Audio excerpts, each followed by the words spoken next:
ဟာဝဲတိုင်းတော့လှပကိမှုလူတိုင်းရဲ့ပစာပြမအပြော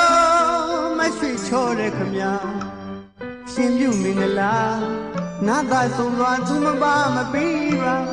ကိတာတပတ်ရှုတုံးတပည့်ကိုငိုပန်းလို့ကျွန်တော်နှလုံးသားကိုပြုံးများနဲ့ခုန်ဆွေနေသူပါမန္တရဲ့ညာပဲတောင်းရဲ့အစွန်ဆုံးတနေရာကျွန်တော်ချစ်သူအမှုဆုံးပြုံးပြုံးမိလှနေတဲ့သူပါ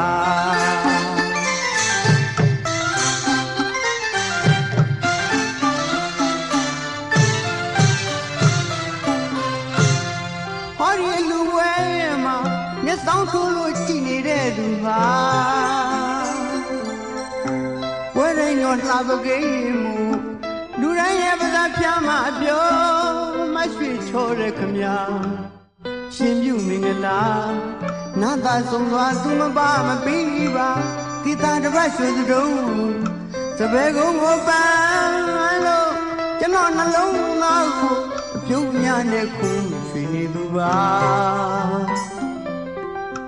မန္တရဲ့ညာပဲတောင်းရဲ့အစွန်ဆုံးတနေရာကျွန်တော်ချစ်သူအမှုတော့ယုံယုံကြီးလှနေတဲ့သူပါမန္တတွင်ကိုလမ်းကြည့်ရင်သူကလေးလှနေတာမျိုးလုံးလေးတွေစကားပြောနေလက်ဆောင်လေးချီကမန္တတွင်ကိုလမ်းကြည့်ရင်သူကလေးလှနေတာမျိုးလုံးလေးတွေစကားပြောနေလက်ဆောင်လေးချီကပန်းလို့ရောင်လက်စကားဝေခါတက်တမြချစ်ပွဲခင်သူသာဟောဒီအလူဝဲမှာတွေ့ပြီးသူဝဲသူဝဲဗျာ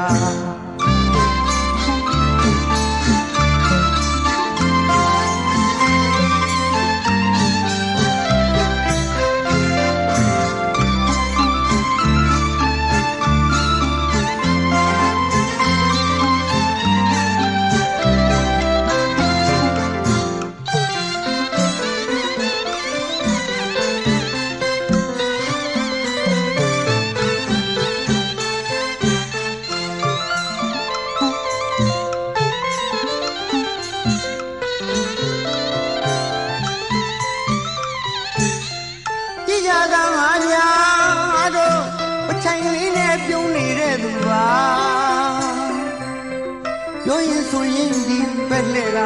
ကြည်နေတယ်တခါချစ်လိုက်ရတာမဟုတ်သေးရာတငယ်ချင်းတွေလည်းအတိပါမခန်းကိုမဆူလိုက်ပါနဲ့အလှပြမမို့ဆိုမိတာလူဘုံအလဲမှာမောင်ချစ်သူမရွှေချောလှတာလွန်ရောမောင်ပြောမိတာတနေ့ရှိတနေ့ငွေလို့သာလောက်လူများလို့မျက်နှာမူရမဖြစ်စေခြင်းမှာတူလူမှုပါအချစ်ရမုံပြောမရစေတာတော့မကြိုက်ဘူးကွာ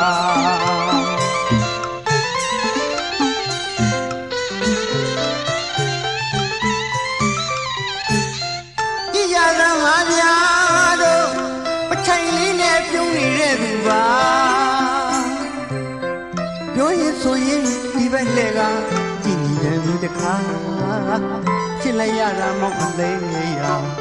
တငယ်ချင်းတွေလည်းအသိပါနှခမ်းကိုမဆူလိုက်ပါနဲ့အလှပြမမို့ဆိုမိတာလူဘုံအလင်းမှာမောင်ချစ်သူမရှိချောရာလှတာလွန်ရောမောင်ပြောမိတာတနေ့ရှိတနေ့ငွေလို့သာ